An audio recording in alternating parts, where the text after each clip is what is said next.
अगर मैं गलत नहीं कह रहा तो आपसे ठीक 1 साल बाद मुलाकात हो रही है। 1 साल पहले मैं how to become an anchor के नाम से या उन्वान से एक सीरीज़ पोस्ट कर रहा था, कोई 10 एपिसोड मैंने उस पर पोस्ट की थी, और फिर 1 साल का तवील गैप है। और इस 1 साल में बहुत कुछ बदला है, या परसेप्शन है कि बहुत कुछ बदला है। और परसेप्शन ये है कि मीडिया के हालात बहुत बदल गए हैं। यानी 1 साल पहले जो मीडिया के हालात थे और अब के जो मीडिया के हालात हैं, इसमें 1 साल के दौरान बहुत फ़र्क आ गया। ये परसेप्शन है या रियलिटी है, इस पर तो हम बात करते हैं। लेकिन क्या वो जो 1 साल पहले एंकर बनने की ख्वाहिश बहुत सारे नौजवानों में मौजूद थी, क्या वो महज इस बुनियाद पर ख़त्म हो जानी चाहिए कि जी मीडिया के हालात ठीक नहीं रहे और मीडिया में जॉब अपॉर्चुनिटीज़ नहीं रही एंकर्स के लिए, और इसलिए एंकर बनने की कोशिश नहीं करनी चाहिए? तो क्या ये बात दुरुस्त है या गलत है? तो सबसे पहले तो ये देख लीजिए कि क्या मैं इससे इत्तफाक करता हूँ कि मीडिया के हालात कुछ बदले हैं या नहीं बदले। तो मीडिया के हालात इस लिहाज से तो कुछ बदले हैं कि कुछ बजट्स कम हो गए हैं चैनल्स के पास, कुछ उन्होंने अपने आप को या अपनी ह्यूमन रिसोर्स को थोड़ा सा रीमैनेज किया है। इस हद तक तो ये बात दुरुस्त है। लेकिन क्या एंकर के लिए जॉब अपॉर्चुनिटी नहीं रही, या एंकर की अब मार्केट में ज़रूरत नहीं रही, या कम हो गई है? इससे मैं बिल्कुल इत्तफाक नहीं करता। उसकी वजूहात है, उसकी वजूहात मैं आपके सामने रख देता हूं और फिर हम आगे चलेंगे। मतलब वो जो एक सीरीज़ हमारी चल रही थी उसमें किन मौज़ूआत पर बात होना बाकी है, उस पर तो हम बाद में आते हैं। लेकिन पहले ये देख लें कि क्या इस वक्त एंकर के लिए मार्केट में अपॉर्चुनिटी या ज़रूरत मौजूद है या नहीं है। पहले ये सुन लें और समझ लें।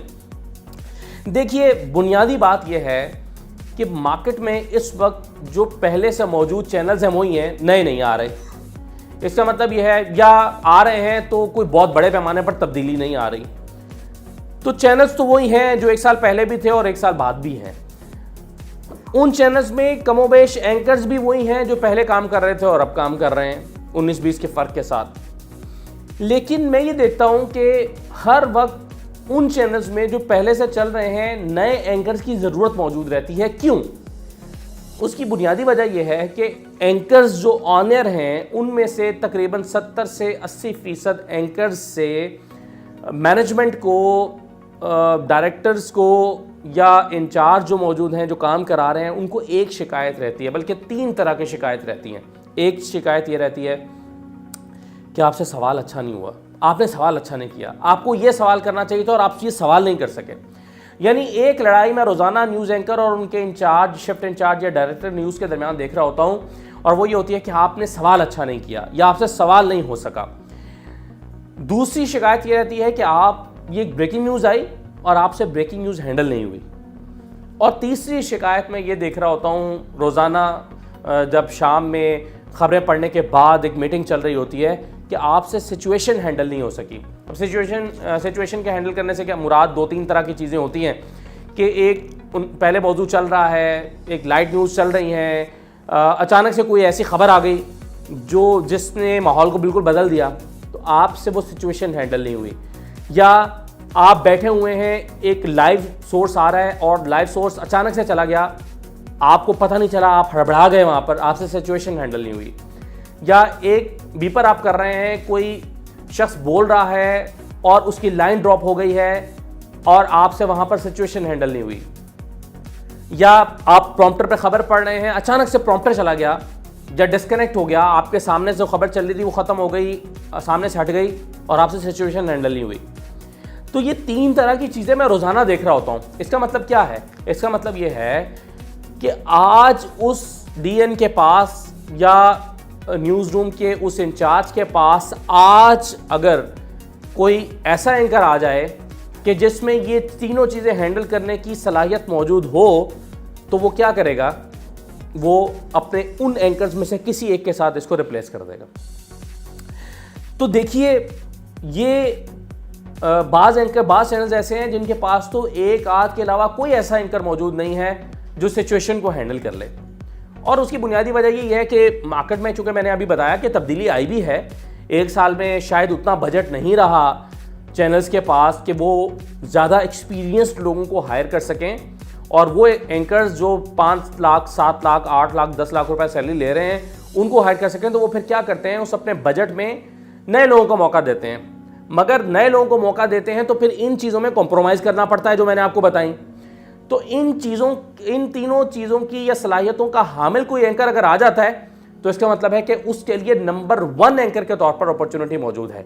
यानी अगर 10 एंकर्स काम कर रहे हैं और आपके अंदर ये खसूसियत मौजूद है, सलाहियत मौजूद है, तो आप सबसे पहले इन 10 के 10 को पिछाड़कर सबसे आगे जाकर ऊपर जाकर बैठ जाएंगे। ये मैं आपको बिल्कुल हकीकत बता रहा हूं कि हर वक्त ऐसे एंकर्स की तलाश रहती है न्यूज़ चैनल्स को कि जो इन तीनों चीज़ों को हैंडल कर सके। और बुनियादी जो बातें हैं जो मैं पहले अपनी वीडियोस में बता चुका हूं कि आपका एक्सेंट ठीक होना चाहिए, आपकी पर्सनैलिटी काबिल कबूल होनी चाहिए, या बुनियादी चीज़ों तलफ़ुज़ के हवाले से मैं बता चुका हूं, तो वो तो ऑब्वियसली रिक्वायरमेंट है। ये मैं उससे आगे की बात कर रहा हूँ, वो चीज़ें आप कर चुके हैं। उसके बाद आप अगर ये तीनों चीज़ों पर महारत रखते हैं तो आप आज भी आ जाएं चैनल पे, आज भी आ जाएं, आपको हायर कर लिया जाएगा। तो ऐसा कोई आपसे नहीं कहेगा कि नहीं हमारे पास तो जगह मौजूद नहीं है। आप कहेंगे मुझे एक दफ़ा सुन लीजिए फिर रिजेक्ट कर लीजिएगा, आप मुझसे एक दफ़ा बीपर करा के देख लें फिर रिजेक्ट कर लीजिएगा। तो जब आप बीपर करेंगे या आप ब्रेकिंग न्यूज़ करेंगे तो आपका ये इम्तहान लेने वाला शख्स सबसे पहले ये सोचेगा कि यार मेरे पास जो 5 एंकर्स काम कर रहे हैं उनसे तो ये बेहतर है, तो क्यों ना मैं इसको मौका दूं। तो इसका मतलब ये है कि आपको कोई शख्स ये नहीं कहेगा कि मेरे पास जगह मौजूद नहीं है, आपकी जगह मौजूद है अगर आपके अंदर बुनियादी 3-4 चीज़ें मौजूद हैं। तो देखें इस वक्त मार्केट में किस न्यूज़ एंकर की फौरी तौर पर ज़रूरत है।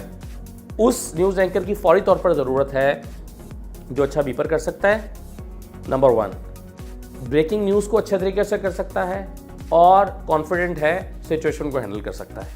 ये 3 चीज़ें आप कर लीजिए, मैं आपको गारंटी देता हूँ कि आप हर उस चैनल में रखे जाने के लिए जो है वो आपके ऑप्शन मौजूद है जिसमें जगह नहीं भी है, जहाँ पर हाउसफुल है, 10 एंकर्स 12 एंकर्स मौजूद हैं, जगह नहीं है। इसके बावजूद अगर आपके अंदर ये 3 चीज़ों की सलाहियत मौजूद है, और वो ऑब्वियसली वो पहले चाहिए, वो जो लहजा है और तलफ़ुज़ है और वो पर्सनैलिटी काबिल कबूल, वो मैं आपको पहली वीडियो में बता चुका हूँ कि किस तरह की पर्सनैलिटी आपको काबिल कबूल होती है। यानी मेरी तरह की भी काबिल कबूल हो जाती है, इतनी भी चल जाती है। तो मिनिमम क्राइटेरिया वो मैंने आपको बताया हुआ है। तो कहने का मतलब ये है कि आप के पास हर चैनल में अपॉर्चुनिटी मौजूद है अगर आपके पास ये 3 चीज़ें हैं। लेकिन मसला ये है कि लोग एंकर बनना चाहते हैं इन चीज़ों पर काम किए बगैर, और लोग एंकर बन जाते हैं, ऑन एयर चले जाते हैं और इन चीज़ों पर काम नहीं करते, इन चीज़ों पर मेहनत नहीं करते, कंटेंट पे मेहनत नहीं करते। ऑब्वियसली अच्छा सवाल कैसे हो सकता है? कंटेंट के जरिए हो सकता है। ऑब्वियसली ब्रेकिंग न्यूज़ अच्छी कैसे हो सकती है? कंटेंट के जरिए हो सकती है। तो इसका मतलब है कंटेंट नहीं है, न्यूज़ एंकर्स के पास कंटेंट नहीं है। मोस्टली 80% न्यूज़ एंकर्स के पास कंटेंट नहीं है। तो सबसे बड़ा मसला ये है कंटेंट ना होने की वजह से जो है वो एंकर्स ऑन एयर भी हैं और उनसे सेटिस्फेक्शन नहीं होती।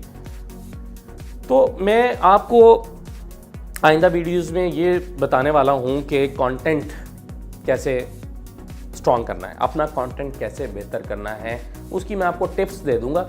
यानी एक तो है ना कि मैं आपसे ये कह दूँ या जनरली कहा जाता है जी पढ़ें, किताबें पढ़ें, अखबार पढ़ें, ये पढ़ें, ऐसे शायद आपको हेल्प ना करे, ये फॉर्मूला आपके लिए कारगर ना हो। मैं आपको टिप्स दे दूंगा कि अखबार पढ़ें तो कैसे पढ़ें और क्या चीज़ें पढ़ लें, या किताब पढ़ें तो कैसे पढ़ लें, या कौन सी चीज़ें आपके लिए रिक्वायरमेंट होती है तो अपना कंटेंट कैसे इंप्रूव करें। अगरचे मैं आपको एक वीडियो में ये तो बता चुका हूँ कि ऑनर जाने से पहले क्या क्या करना चाहिए, लेकिन ये उससे हटकर मैं आपको कुछ चीज़ें बताऊँगा कि आपको कंटेंट कैसे इंप्रूव करना चाहिए। दूसरा, मैं आइंदा चंद दिन में एक ऐसी वीडियो उन लोगों के लिए ज़रूर करना चाहता हूँ जो स्ट्रगलिंग फेज़ में है, यानी जिन्होंने वेब चैनल पर काम शुरू कर दिया लेकिन मेन स्ट्रीम चैनल में नहीं आ पा रहे, तो उनकी क्या डेफिशिएंसीज हैं, क्यों नहीं आ पा रहे, या मेन स्ट्रीम चैनल पे आ गए 6 महीने हो गए, नाइट में है, नाइट से बाहर नहीं आ पा रहे, तो और डीमोरलाइज्ड हैं, परेशान हैं, अपसेट हैं कि जी मुझे दिन में मौका नहीं मिल रहा। उन लोगों के लिए मैं कुछ टिप्स आपको ज़रूर देना चाहता हूँ, क्योंकि जाहिर है इन सारे फेज से गुजर के मैं खुद गुजरा हुआ हूँ। तो एक खुशाइन बात यह है कि 1 साल के बाद हमारा राब्ता बहाल हुआ है यूट्यूब के ज़रिए से। वैसे आप जाहिर है मुझे 92 चैनल पे तो देखते ही हैं, लेकिन यूट्यूब के ज़रिए से हमारा 1 साल के बाद दोबारा राब्ता बहाल हुआ है। तो आज की ये वीडियो सिर्फ उस तासुर को ज़ायल करने के लिए मैंने की है, जो या उस परसेप्शन को ज़ायल करने के लिए जो पैदा हुआ 1 साल के दौरान कि जी मीडिया में तो अब अपॉर्चुनिटीज़ नहीं रही, या मीडिया का तो हालात ऐसे नहीं है कि वहाँ पर जॉब की जाए। तो ये मैंने आपको बता दिया कि एंकर्स के, मैं ख़ास तौर पे एंकर्स के बारे में बात कर रहा हूँ। वैसे रिपोर्टर्स के लिए भी बात की जाए तो, या बाकी लोगों के लिए भी, तो हर अच्छे और बासलाहियत शख्स के लिए हर वक्त जगह खाली होती है, वो कभी बेरोज़गार नहीं होता, उसके लिए मसाइल नहीं होते। तो ये परसेप्शन या ये तासुर ज़ाहिर करने की मैंने वीडियो की, और इसका एक मकसद ये था कि आपके साथ ज़रा हेलो हाय दोबारा से हो जाए, तो फिर आपसे दोबारा रब्ता रहेगा। और ऑब्वियसली कुछ आप जानते हैं कि मैं कुछ स्टोरीज़ पे ख़ास तौर पर जो इंतखाबी जो इलेक्टोरल पॉलिटिक्स है उस पर मेरा इंटरेस्ट ज़्यादा रहता है, या जो मैंने किताब भी लिखी हुई है फ़ौज और सिविल मिलिट्री रिलेशनशिप पे, वो मेरा ज़्यादा एरिया ऑफ इंटरेस्ट है। तो इन चीज़ों पर वीडियोज़, या फिर वो जो कुछ स्कैंडल्स, कुछ स्कैम्स आए, जैसे मैंने आपको एक वीडियो में बताया था कि जरदारी साहब जो हैं उन्होंने कैसे मनी लॉन्ड्रिंग का जो खेल है वो किस तरह से खेला गया। इस दौरान में जब मैं गायब रहा तो शरीफ फैमिली की मनी लॉन्ड्रिंग के हवाले से बहुत सारी चीज़ें आई, तो कुछ चीज़ें तो मैं अपने प्रोग्राम्स में कर पाता था, लेकिन ज़ाहिर है वो टॉक शो है तो उसमें मार्जिन कम होता है ज़रा। कुछ चीज़ें मैं अपने कॉलम में लिख देता हूँ जो 92 में छपता है, लेकिन इसके बावजूद कुछ चीज़ें जिसको ज़्यादा एक्सप्लेन किया जा सकता है, जिसको एक कॉलम का फॉर्मेट या प्रोग्राम का फॉर्मेट सपोर्ट नहीं कर रहा होता, तो वो कुछ चीज़ें आपके साथ इस अंदाज़ में भी शेयर की जा सकती हैं। तो वो इंशाल्लाह आपसे रब्ता रहेगा। तो आज बहरहाल आपसे यूँ कह लीजिए कि एक साल के बाद वापसी हेलो हाय वाली एक पहली वीडियो थी। इंशाल्लाह आपसे रब्ता रहेगा। Thank you.